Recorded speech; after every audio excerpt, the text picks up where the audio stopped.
Aku segera bersembunyi ketika Aldo mulai berbalik dan ingin melangkah keluar dari kamar.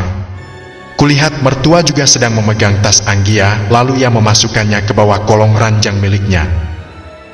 "Ayo cepat, jangan sampai ada yang mencari kita," ucap mertua menepuk punggung Aldo. Saat melihat mertua dan Aldo sudah pergi, aku pun mengendap masuk ke dalam kamar mertua. Dengan pelan mengambil tas Anggia yang mertua letakkan di bawah kolong ranjang. Aku membuka tas tersebut dan betapa terkejutnya ketika aku melihat banyak alat pengaman serta tisu magic di dalam tas Anggia. Seketika tanganku langsung membekap mulut. Tak percaya dengan apa yang kulihat sekarang, kenapa ada banyak alat pengaman dan tisu magic di dalam tas Anggia. Apa ini? "Tunggu sebentar, selendang ibu ketinggalan di kamar." Suara mertua terdengar nyaring menuju arah kamar ini, sementara aku masih berada di dalam kamarnya. Bagaimana ini? Aku harus segera bersembunyi. Aku celingak-celinguk mencari tempat bersembunyi yang aman. Kuletakkan kembali tas Anggia ke bawah kolong ranjang. Kemudian aku masuk ke dalam lemari dan bersembunyi di dalamnya. "Duh, mana ya?" mertua berujar lirih. Aku bisa melihat dari celah lemari, mertua berdiri tepat di depan lemari ini. Kemudian ia mendekat ke arah lemari.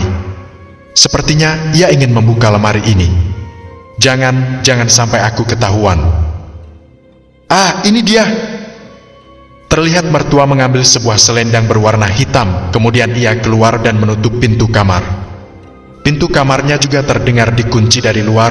Bagaimana aku bisa keluar dari kamar ini? Sementara aku harus pergi ke pemakaman supaya tidak ada yang curiga. Aku menghela nafas sesak ketika keluar dari dalam lemari. Jantungku berpacu dengan cepat, seolah aku sedang diburu oleh sesuatu.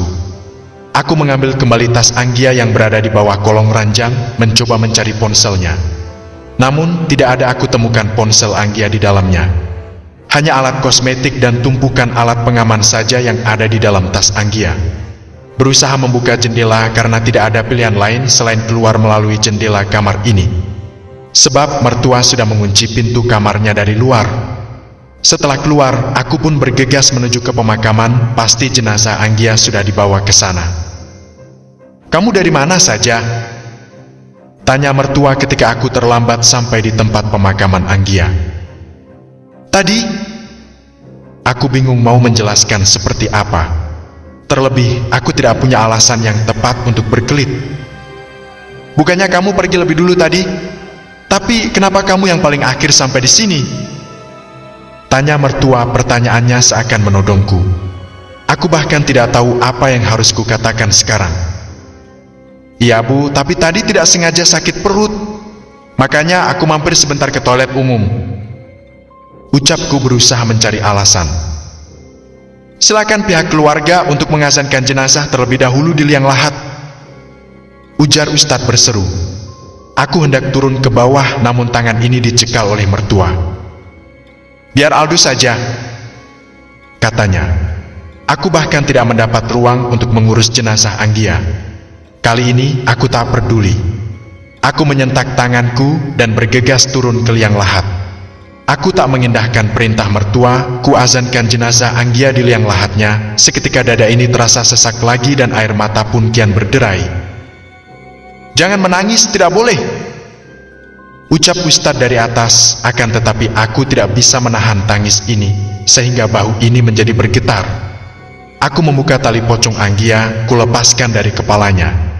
Setelah selesai, aku mendongak ke atas dan kemudian aku berdiri, lalu Aldo menyambutku dari belakang. "Sudah dibilang Aldo saja, kalau kamu gak kuat menahan tangis, mending gak usah ikut ke kuburan," ketus mertua memarahiku setelah aku naik ke atas.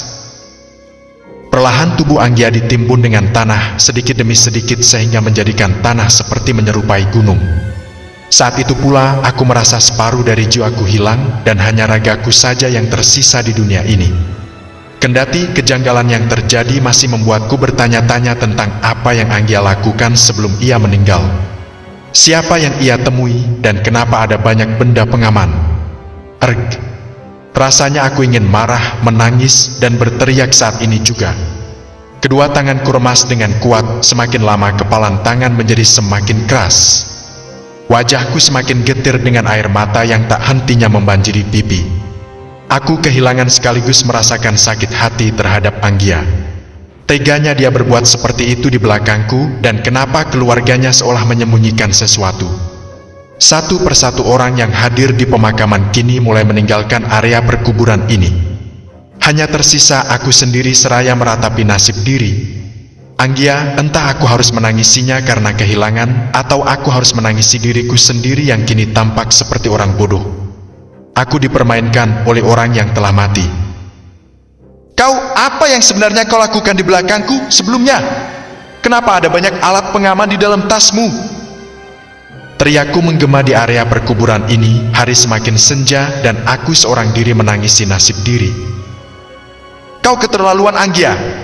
Kau pergi tanpa penjelasan sedikit pun, dan malah kau meninggalkan banyak pertanyaan yang sampai saat ini tidak ada jawabannya. Kenapa, Anggia? Kenapa kau berbuat hal sekotor itu di belakangku? Tanyaku pada gundukan tanah yang masih basah ini. Entah mengapa aku mendadak benci ketika melihat nama yang terpampang pada batu nisan yang kupegang ini. Gundukan tanah itu diam membisu, hanya aku yang terlihat seperti orang gila berteriak sendirian di samping kuburan ini. Aku tidak rela kehilangan anak dan istriku secara bersamaan begini. Akan tetapi yang membuat aku jauh tidak rela ketika aku mengetahui sebuah fakta yang menyakitkan mengenai Anggia.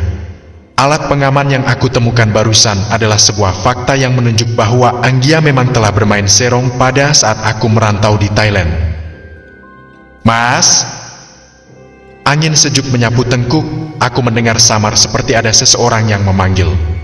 Ah, mungkin pendengaranku saja karena aku sedang dalam keadaan kalut. Aku berdiri menepuk kedua tangan untuk membersihkan tanah yang menempel. Perlahan kuputar badan dan mulai melangkah untuk pergi. Ergeh! Telingaku terasa berdenging. Aku juga mendengar suara teriakan seorang perempuan. Suara itu tajam, namun terdengar jauh akan tetapi terasa dekat pada gendang telinga. Aku menoleh ke belakang, tidak ada siapa-siapa di sana. Kosong. Lengang. Hanya gundukan tanah yang berbaris rapi dengan batu nisan yang berukuran tampak sama menghiasi kanan dan kiri. Aku menepis pendengaranku yang samar ini. Semakin kesini telingaku semakin ngaco. Berusaha menetralkan perasaan dan mengatur nafas yang menderu-deru ini, kemudian pulang dengan jalan kaki. Di sepanjang jalan angin terasa sangat kencang menerpa anak rambut dan membuat peciku beberapa kali terangkat dari kepala. Aku benar-benar pulang sendirian, melewati jalan yang penuh dengan pohon beringin dan rindang di kanan kirinya. Aku terus berjalan, lurus dan lurus sampai tak tahu kemana langkah kaki ini pergi membawa tubuhku. Jika memang semua ini ada kaitannya dengan sebuah perselingkuhan, aku hanya ingin Allah membukakan jalan untuk ku tahu. Sekitar beberapa puluh menit berjalan, akhirnya aku hampir sampai pada tempat tujuan, yaitu rumahku. Rumah yang kami tempati selama 2 tahun ini bersama dengan Anggia. Saat di perjalanan aku berpapasan dengan tukang pemandi jenazah Anggia tadi, seketika langkah ini berhenti dan aku berusaha mengejarnya. Bu! Teriku. Ibu itu menoleh, namun sedetik kemudian ia berlari menghindar. Aku berlari semakin kencang mengejar ibu yang memandikan jenazah Anggia tadi. Barangkali sedikit atau banyak aku bisa mendapat info tentang bagaimana kondisi Anggia pada saat dimandikan. Tunggu Bu, tunggu! Aku berlari lebih cepat darinya, berhenti di hadapannya seraya merentangkan tangan. Ada apa? Saya buru-buru. Pemandi jenazah itu terlihat panik, terlihat ia mengusap keringat pada dahinya. Ibu yang tadi siang memandikan jenazah istriku, bukan? Saya ingin bertanya sesuatu, ucapku pada sang pemandi jenazah itu. Maaf, tidak baik menceritakan mayat meski dengan keluarganya sendiri. Saya permisi. Tampak ibu pemandi jenazah itu sangat buru-buru. Sebentar Bu, sebentar. Saya butuh sekali informasi dari ibu, ujarku mencengkeram tangannya. Lepaskan atau saya akan berteriak agar para warga datang dan menghajarmu. Saya bisa berteriak bahwa kamu mau melakukan tindak pelecehan pada saya. Ucapnya seraya menyentak tangan. Aku hanya bisa beristighfar dalam hati seraya mengurut dada. Maaf Bu, tapi Sudah saya bilang tidak ada apa-apa pada jenazah istrimu. Ujarnya yang kemudian berlalu pergi. Ia pun tampak sangat mencurigakan. Kenapa ia sangat terburu-buru seperti itu? Aku kembali pulang ke rumah. Mertua dan adik-adik iparku juga sudah sampai lebih dulu. Malam ini kita tidak perlu mengadakan tahlilan. Tahlilannya malam besok saja, karena gak sempat masak, ujar mertua sesaat aku sampai di rumah. Aku pun tidak begitu mempermasalahkan, karena bagiku cukup mengirim doa saja pada Anggia, itu pun sudah cukup. Aku masuk ke dalam kamar, mengambil handuk kemudian keluar lagi. Kamar mandi letaknya di belakang, tepat bersebelahan dengan toilet. Aku masuk ke kamar mandi, hendak membersihkan diri dari tanah yang menempel di baju dan tubuh. Ses! Bunyi suara air di toilet sebelah, seperti ada orang yang sedang berada di dalamnya. Mungkin saja Maida, Aldo, atau mertua. Tubuhku terasa lelah. Agar terasa lebih segar, aku mengguyur tubuh dengan air sebanyak-banyaknya. Sekilas, saat aku mengerjapkan mata, aku melihat air yang jatuh ke lantai berwarna merah seperti darah. Sedikit terkejut, aku langsung mengusap wajah dan membulatkan mata, barangkali penglihatanku salah. Benar saja, aku berhalusinasi. Air yang ada di lantai berwarna bening dan meluncur tepat pada lubang pembuangan. Usai mandi aku salat maghrib, sementara mertua dan adik-adik iparku duduk di ruang tamu seraya menonton TV. Mereka tertawa seraya menikmati camilan aneh sekali. Salah satu anggota keluarga mereka meninggal, tapi mereka tidak sama sekali terlihat bersedih. "Kalian tidak salat?" tanyaku pada mereka, akan tetapi tatapan mertua menjadi sinis. "Salat aja kalau mau, ngapain ngajak-ngajak? Jangan mengganggu ketenangan orang lain. Kami begini juga supaya secepatnya bisa membuang duka di dalam hati kami," ujar mertua ketus. Ia berdiri dan pergi dengan wajah yang cemberut. Aku hanya bertanya apakah mereka tidak salat, tapi kenapa respon mereka terlalu berlebihan. "Baiklah, akan saya pastikan semua oknum kepolisian dan dokter di rumah sakit sudah diberi suap sesuai dengan yang Anda perintahkan, Mister. Uang 1 miliar itu juga sudah saya terima ceknya, terima kasih, Mister." Mataku membeliak, tak sengaja aku mendengar mertua berbicara melalui sambungan telepon. Tadinya aku hendak ke dapur mengambil air minum, namun tak sengaja aku lewat di depan kamar mertua dan mendengar obrolannya. "Mas, ngapain kamu?" tanya Maida menepuk pundakku. Seketika mertua menoleh ke arah pintu. Oh, aku hanya ingin mengambil air minum ke dapur. Soalnya aku sangat haus." Aku mengelus kerongkongan, kemudian pergi meninggalkan Maida seraya mengulas senyum. Aku akan berpura-pura tidak mendengar apa maksud ibu mertua menyogok pada medis dan juga oknum polisi. Apakah ada sesuatu hal yang sedang mereka rencanakan lagi? Apa dia mendengar? Samar, aku mendengar mertua berbisik pada Maida. "Has, kayaknya dia nggak dengar apa-apa." Aku akan tetap berpura-pura tulis sekarang. Sepertinya aku harus mencoba untuk menyelidiki kematian Anggia yang penuh dengan kejanggalan ini. "Ibuku itu sangat bersedih, jadi Mas jangan menyinggung perihal Mbak Anggia terus." Ibuku berusaha tersenyum hanya untuk menutupi lukanya. "Aku harap Mas jangan membahas apapun tentang Mbak Anggia. Apalagi seperti kemarin Mas ngotot mau melakukan autopsi. Ibuku juga kehilangan, tapi dia nggak mau terus-terusan menangisi putrinya yang sudah pergi," ujar Aldo yang juga ke dapur dan mengambil air putih di kulkas. "Ya, aku tahu. Aku juga sangat sedih sehingga aku tidak bisa tertawa saking sedihnya," ujarku menyindir. "Kami tertawa itu karena ingin membuang beban. Sebenarnya setelah sendirian di dalam kamar, kami menangis," ujar Aldo. "Sungguh aku tidak ingin tawakan hal itu, Du." Aku menepuk pundak Aldo, kemudian berlalu pergi. Aku merebahkan diri di atas ranjang setelah tadi menyempatkan diri untuk sholat Isya sebelum tidur. Baru saja mata ini berpejam, tiba-tiba saja hawa ruangan ini mendadak panas. Tubuhku terasa berat dan aku tidak bisa bergerak. "Mas!" terdengar suara lirih, namun semakin dipertajam suaranya tampak seperti jeritan yang menyeramkan. "Tolong!" teriakan itu semakin jauh di dalam gendang telinga. "Astagfirullah, ya Allah! Allahulailah!" Aku berusaha menggerakkan tubuh ini. Mulutku serasa dibungkam ketika aku ingin membaca surah ayat-ayat suci Al-Quran. Allahu Akbar! Aku mencoba melawan, mataku akhirnya bisa dibuka dan tubuhku bisa digerakkan. Apa itu tadi? Aku hanya bisa melihat sosok hitam tinggi berdiri di atas dadaku. Sementara aku tidak bisa berbuat apa-apa. Ya Allah! Aku mengusap wajah yang berkeringat. Seingatku, aku sudah membaca doa sebelum tidur. Hal seperti ini tidak pernah terjadi padaku, aku tidak pernah ketindihan seperti ini sebelumnya. Aku membaca doa, bersalawat dan berzikir. Kemudian, barulah aku memejamkan mata kembali. Aku melihat seorang perempuan sedang berjalan terseok-seok, ia memegangi bagian pinggang dan dadanya. Wajah perempuan itu pucat dan seluruh bajunya berdarah-darah. Aku terpaku, kakiku tak bisa bergerak. Aku tak bisa mendekat ke arah Anggia, sementara Anggia terlihat sangat sulit untuk menggapaiku. Mas, tolong! Rasanya sangat sakit, Mas. Aku tidak bisa berjalan, aku juga tidak bisa bernafas. Aku bahkan tidak bisa mendengar suara detak jantungku sendiri.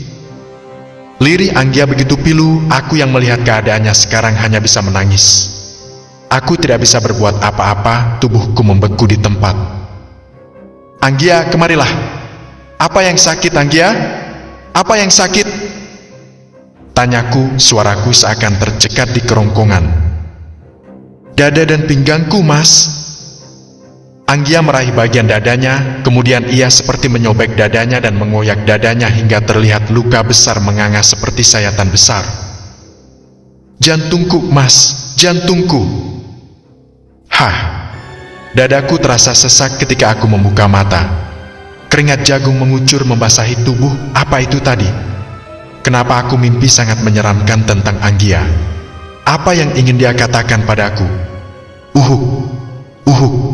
Aku terbatuk, dadaku terasa semakin sempit. Lekas, aku mengambil air putih yang sudah kusediakan di atas meja samping ranjang.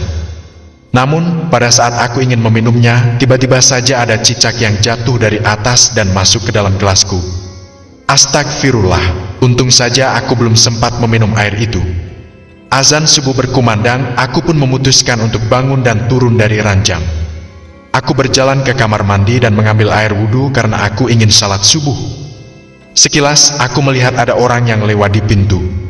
Aku pun memundurkan langkah dan melongo ke arah luar, akan tetapi tidak ada siapa-siapa.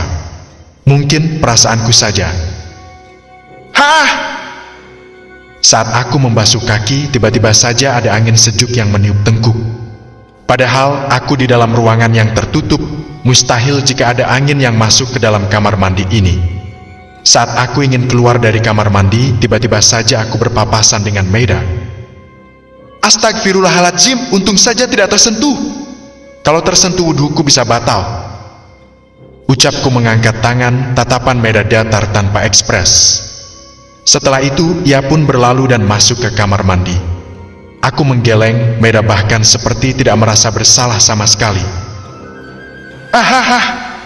Aduh, seru banget. Pagi-pagi begini ada drama Korea lucu yang main di televisi, terpaksa deh harus atur jadwal supaya bisa nonton. Aku mengernyit saat mendengar suara tawa Maida di depan televisi, bukannya tadi dia di kamar mandi. Maida, tegurku. Iya. Maida yang tengah fokus menonton seraya memakan kacang almond di tangannya pun menoleh ke arahku. Kenapa? Tanya Maida. Tidak apa-apa. Aku menggaruk kepala yang tidak gatal, jelas-jelas tadi aku melihat sendiri kalau Maida masuk ke kamar mandi. Aku ingin melakukan visum terhadap jasad Anggia. Brush. Makanan yang ada di mulut mertua langsung muncrat ketika aku berujar seperti itu. Kenapa ia sangat kaget? Bukankah Anggia adalah anaknya? Silakan saja lakukan visum sesukamu, ujar mertua. Kami tidak akan menghalangi. Lanjutnya, ini sangat aneh, kemarin sebelum jenazah Anggia dikuburkan, ia selalu menghalang-halangi agar aku tidak boleh melakukan apa-apa, bahkan menyentuh jenazahnya saja tidak boleh. Kenapa sekarang mertua setuju ketika aku ingin melakukan visum? B. Bongkar saja kuburannya, bawa polisi dan dokter forensik yang ada di kota ini. Ujar mertua tingkahnya semakin mencurigakan. Apakah obrolannya semalam itu? Baiklah, kalau begitu akan kulakukan hari ini juga. Aku akan menghubungi pihak kepolisian untuk visum. Aku tidak ingin autopsi karena kasihan melihat jenazah Anggia. Aku berujar, kemudian berdiri dan meninggalkan meja makan. Aku keluar dari rumah menunggu ojek online pesananku. Sembari menunggu, aku berdiri di depan halaman rumah. Tak jauh dari halaman rumahku, ada seorang pedagang keliling yang biasanya berjualan di daerah sini. Maka, para ibu-ibu pun pasti akan berkumpul untuk membeli aneka jenis menu masakan untuk dimasak. Bu ibu, tadi malam itu lo ngeri banget. Suami saya kan lembur sampai subuh. Terus sekitar pukul 11 lewatan begitulah, saya itu kan kebelet pipis. Toilet rumah saya kan ada di belakang dekat dapur, jadi saya terpaksa keluar kamar. Nah, pas pada saat saya baru keluar kamar, tiba-tiba saja pintu rumah saya ada yang gedor. Terus ada suara perempuan lirih banget tapi tajam kedengaran di telinga. Dia bilang gini, "Mbak, tolong mbak, sakit."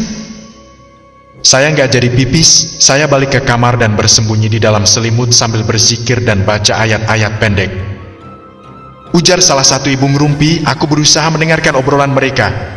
Astagfirullah, berarti bukan cuma saya aja yang begini ya.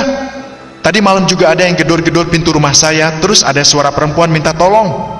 Untunglah, ibu saya ada di rumah, kalau nggak pasti saya udah ketakutan karena suami pergi kerja keluar kota beberapa hari ini. Sementara anak saya juga nggak ada di rumah, dia pergi magang juga keluar kota. Asli ngeri banget.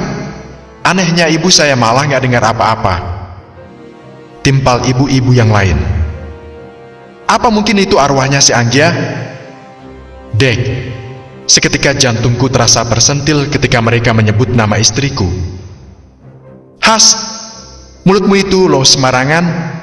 Gak lihat apa ada Pak Virus di sana? Bisik mereka. Jujur saja aku sendiri penasaran perihal mimpiku tadi malam. Iya nih, seharusnya jangan nyebutin nama secara gamblang. Kita bisa main kode-kodean. Timpal yang lain. Aku hanya bisa mengulum senyum pahit mendengar obrolan pada pagi yang muram ini. Permisi ibu-ibu. Aku berujar seraya mengulas senyum tipis pada bibir ketika ojek online pesananku telah datang.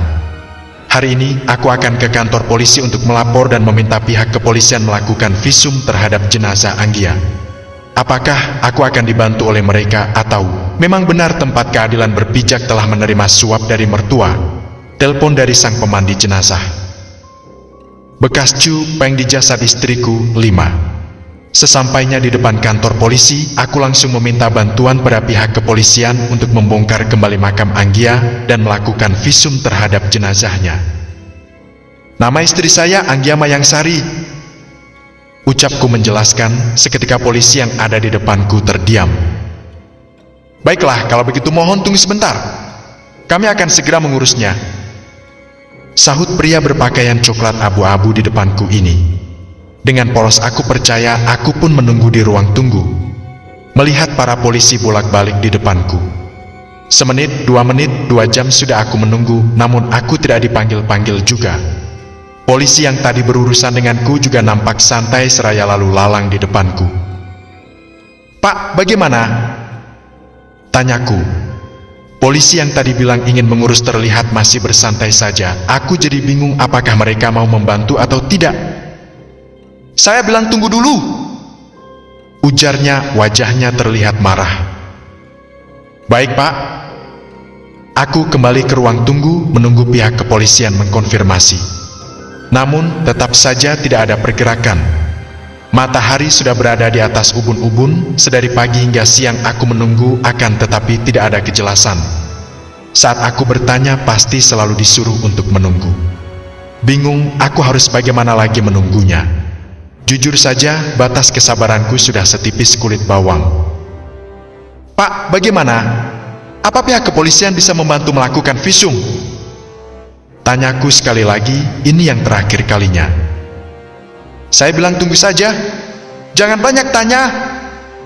Astagfirullah. Sudah berjam-jam aku menunggu, sampai-sampai aku tidak sempat makan dan perutku terasa melilit hanya karena menunggu kejelasannya sedari tadi. Mereka seolah menyepelekanku dan mempermainkanku. Apa karena aku tidak memberi uang pada mereka? Dibilang tunggu, tunggu. Masih juga ngeyel. Bentaknya. Aku merasa sangat kecewa kali ini. Bagaimana mungkin aku disuruh menunggu tanpa kejelasan, setidaknya beritahu kapan mereka akan bergerak untuk membantuku. On proses, silahkan pulang dulu. Ketusnya terakhir kali. Tanpa bicara sepatah kata pun, aku langsung pulang. Percuma saja aku terus menunggu, sepertinya memang benar apa yang kudengar tadi malam. Pihak kepolisian dan kesehatan sudah disuap oleh mertua. Entah berapa banyak mertua memberikan uang sehingga mereka mengabaikan permohonanku. Sebelum pulang ke rumah, aku duduk di warung seraya minum es kelapa muda sebentar. 1 orang 5 miliar. Ucap salah satu pengunjung yang duduk tak jauh dariku. Memang gila. Zaman sekarang ada saja manusia yang menghalalkan segala cara untuk mendapatkan uang, meski harus mengorbankan nyawa orang lain sekalipun. Timpal yang lain. Memang ngeri, tapi yang lebih mengerikan, mereka itu sudah tertangkap malah dibebaskan. Alasan klasiknya karena mereka mengalami gangguan jiwa. Mana ada orang gangguan jiwa memperjualbelikan organ tubuh orang lain demi uang dan keuntungan mereka sendiri? Ujar salah satu dari mereka. Glik. Air kelapa yang kuminum seakan tercekat di tenggorokan. Entah mengapa ada yang mengganjal di hati ketika mendengar obrolan mereka. Tapi apa? Jika uang sudah berbicara, maka nyawa manusia tidak ada lagi harganya. Semoga kita dijauhkan dari hal semacam itu. Naudzubillah min salik. Jaga anak-anak kita. Ujar salah satu pengunjung itu seraya bergidik. Belum selesai aku meminum air kelapa yang ada di dalam gelas, aku langsung membayarnya dan beranjak pulang ke rumah. Perasaanku menjadi semakin tidak karuan. Semakin kesini aku semakin dibuat penasaran oleh kematian Anggia. Setidaknya aku harus mencari ponsel Anggia, pasti ada sesuatu di dalam sana. Sesampainya di rumah, aku melihat mertuaku sedang sibuk di dapur. Memang malam ini kami akan mengadakan tahlilan karena tadi malam tidak sempat. Maida dan Aldo juga sibuk ikut membantu, meski hanya bantu makan dan ngerecokin saja. Saat semua orang tengah sibuk, aku mencoba masuk ke dalam kamar Aldo. Karena semalam mertua menyuruh Aldo untuk menyembunyikan tas dan ponsel Anggia, barangkali Aldo yang kini menyimpan ponsel milik Anggia. Aku harus berusaha berhati-hati, aku akan masuk diam-diam, semoga saja mereka tidak melihat. Aku mencoba untuk menggeledah kamar Aldo, mulai dari membuka laci-laci lemari kecil yang ada di kamar ini, membuka lemari pakaian dan memeriksa kolong ranjang. Akan tetapi, aku tidak menemukan apapun. Semuanya nampak biasa saja, tidak ada yang terlihat mencurigakan. Lelah, aku pun duduk sebentar di atas ranjang seraya menghela nafas dalam, keringat mulai membanjiri wajah hingga wajah ini terasa basah. Tak sengaja, aku mengangkat bantal dan aku melihat ada beberapa lembar foto di bawah bantal. Aku mengambil foto tersebut, mataku membulat ketika melihat foto itu adalah foto Anggia tanpa mengenakan busana sehelai benang pun. Tampak di dalam foto tersebut Anggia tengah duduk dan tersenyum seraya berpose manja di dalam foto tersebut. Apa ini? Kenapa Aldo mengoleksi foto Anggia tanpa busana? Hah? Dadaku terasa sesak melihat ada foto Anggia tidak mengenakan pakaian sehelai benang pun.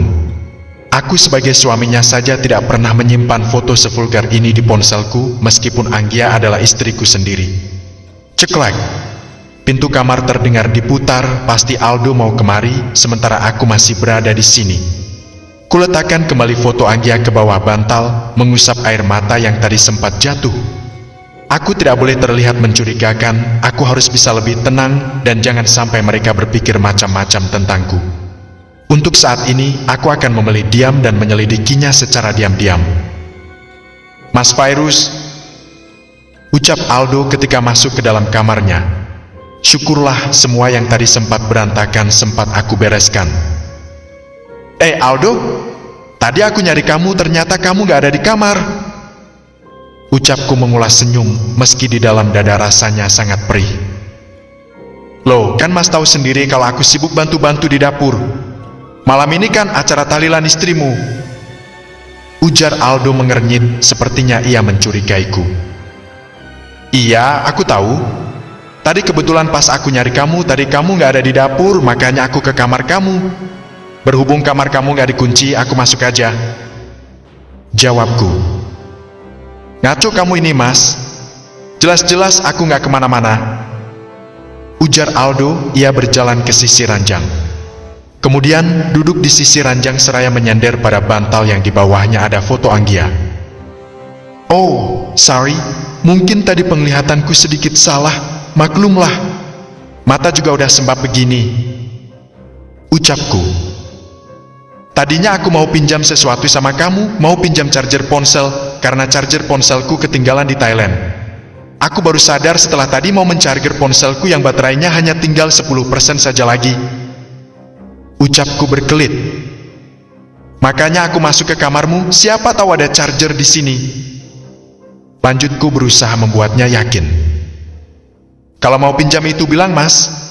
Jangan main asal masuk aja, kamar itu sifatnya privasi dan gak boleh asal nyelonong masuk tanpa permisi sama yang punya. Nih chargernya.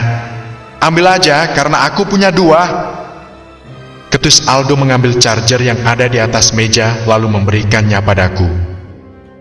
Oke, thanks ya, Du. Ucapku, kemudian aku keluar dari kamarnya. Aku masuk ke dalam kamar, lalu menguncinya. Mataku terasa panas dan menganak sungai. Aku mengeluarkan satu foto Anggia yang tadi sempat kuselipkan ke dalam saku celana. Aku menatapnya penuh kebencian. Mungkin memang benar Anggia telah berkhianat dan dia bekerja sama dengan keluarganya. Makanya mertua dan Aldo sangat takut ketahuan karena mereka ingin menyembunyikan borok Anggia dariku. Hah! Saat aku larut dalam tangis, tiba-tiba saja angin sejuk menyapu tengkuku. Aku melihat ke belakang dan menoleh ke arah kipas angin yang mati. Ruang ventilasi juga tertutup, bagaimana bisa ada angin yang masuk? Hiks, hiks, hiks, hiks. Samar aku mendengar ada suara rintihan, akan tetapi tidak ada siapa-siapa di sini. Mungkin saja rintihan itu dari luar atau ada tetangga yang menangis. Karena kan di rumah ini banyak tetangga yang datang untuk rewang. Pikiranku sekarang berkecamuk, terlalu banyak hal yang merujuk pada Anggia, bukti bahwa Anggia memang sudah berselingkuh di belakangku.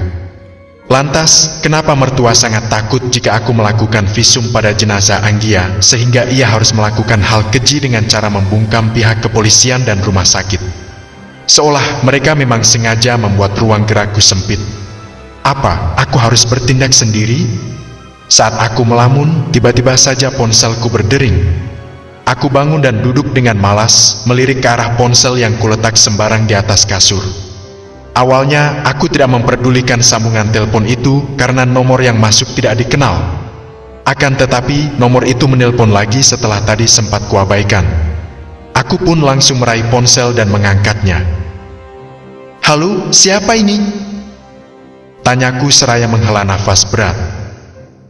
Benar ini dengan Pak Fairuz? Tanya suara seorang perempuan dari seberang sana. Benar, ini siapa ya? Tanyaku bingung saja. Bagaimana bisa dia tahu namaku sementara aku tidak mengenal suaranya? Saya adalah orang yang memandikan jenazah istri Anda semalam. Ucapnya terbata, mataku langsung membulat. Ada apa dia menelpon sementara semalam saja dia seolah menghindar? Saya ingin bertemu, apa bisa?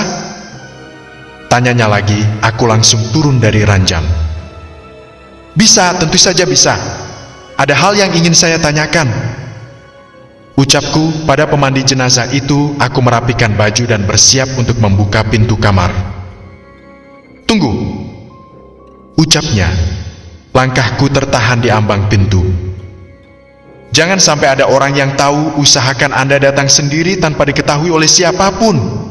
Karena saya ingin mengatakan sesuatu hal tentang jenazah istri Anda. Saya nggak bisa tidur tadi malam, saya mendapat teror. Saya sepertinya harus memberitahu Anda tentang kejanggalan pada saat saya memandikan jenazah istri Anda. Ucap sang pemandi jenazah, sepertinya aku akan mendapat kejelasan dari seseorang. Baik, saya akan mencoba untuk itu.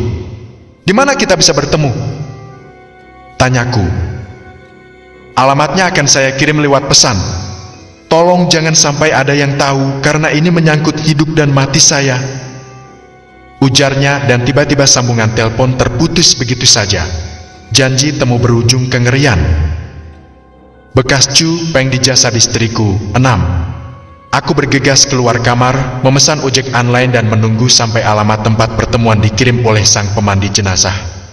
Aku harus tetap santai, jangan sampai aku nampak mencurigakan di mata mertua dan adik-adik iparku. "Mau kemana kau, Fairuz?" tanya mertua saat kaki ini melangkah melewati ambang pintu.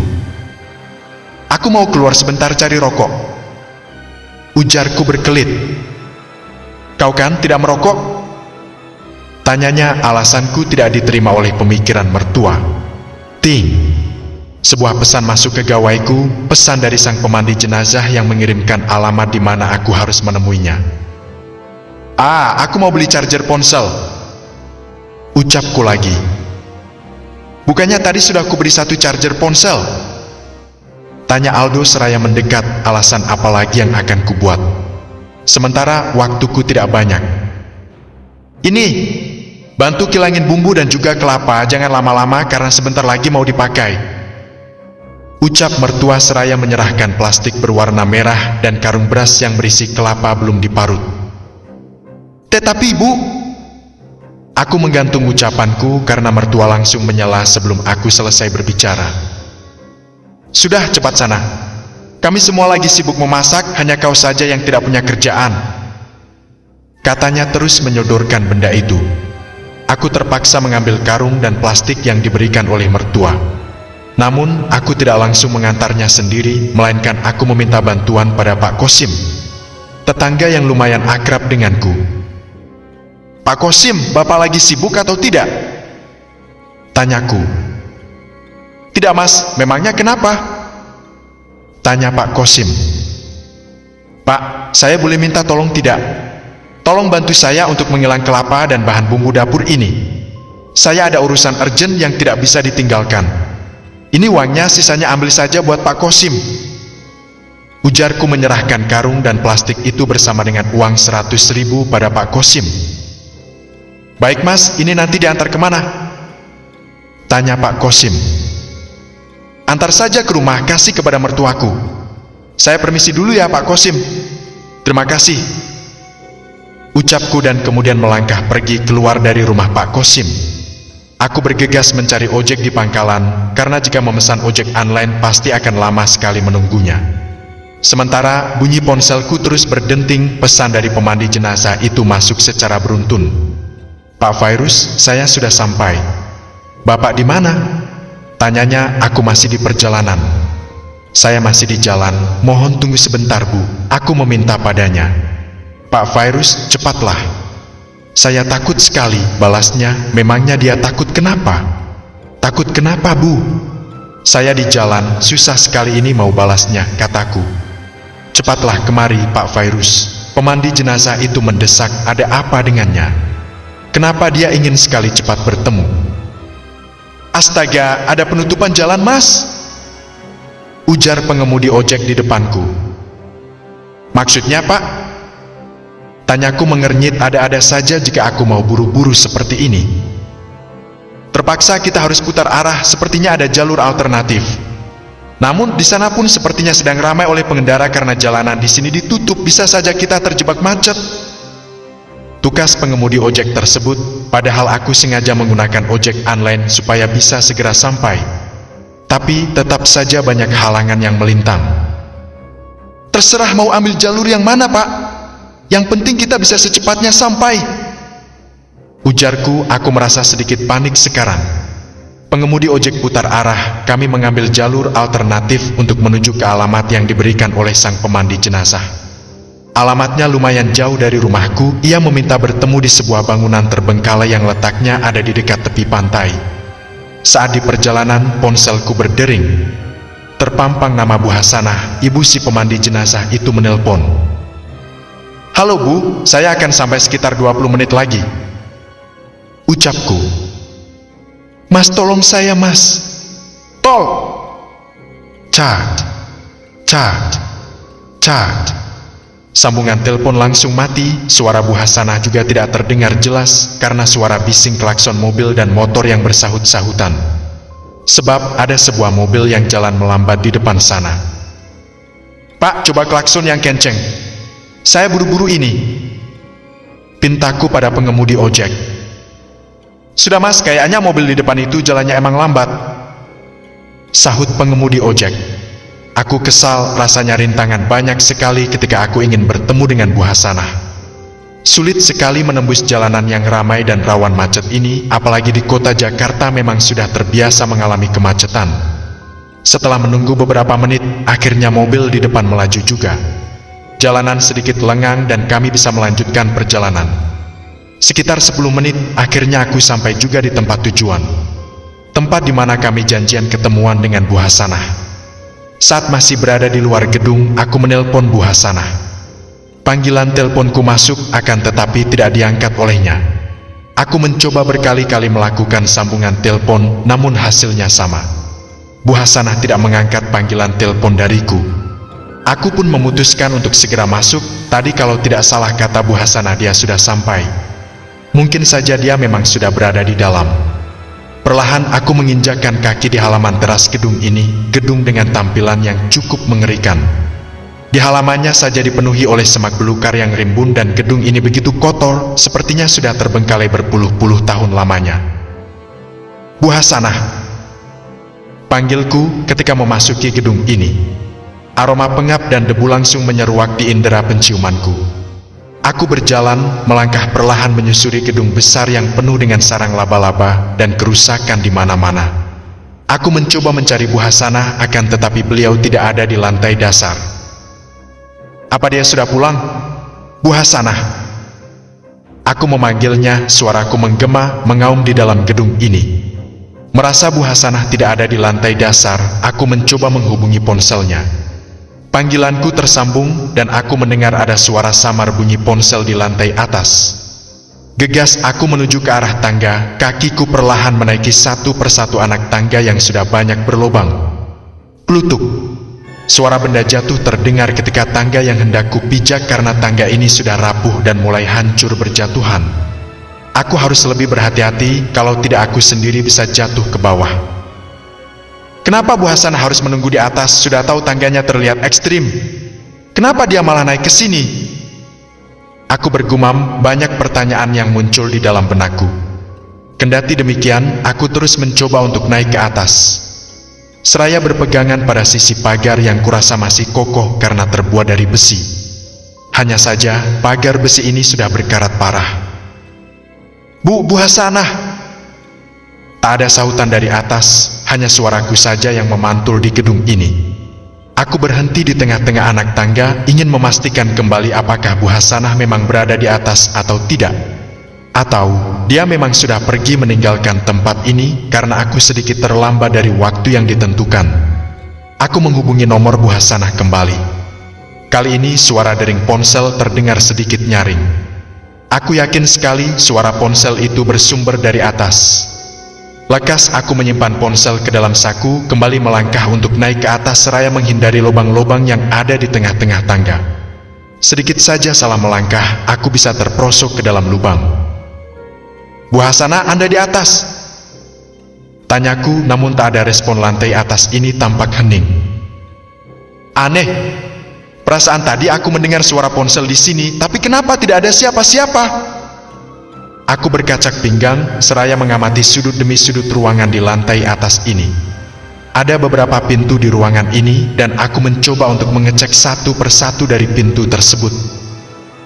Kalau Bu Hasanah tidak ada, lantas bunyi ponsel tadi milik siapa? Aku terus bertanya-tanya, terlebih Bu Hasanah mendadak tidak lagi mengangkat panggilan dariku. Apa dia marah?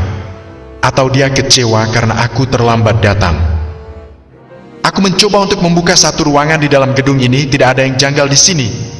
Semuanya nampak biasa saja, sama seperti gedung yang terbengkalai pada umumnya.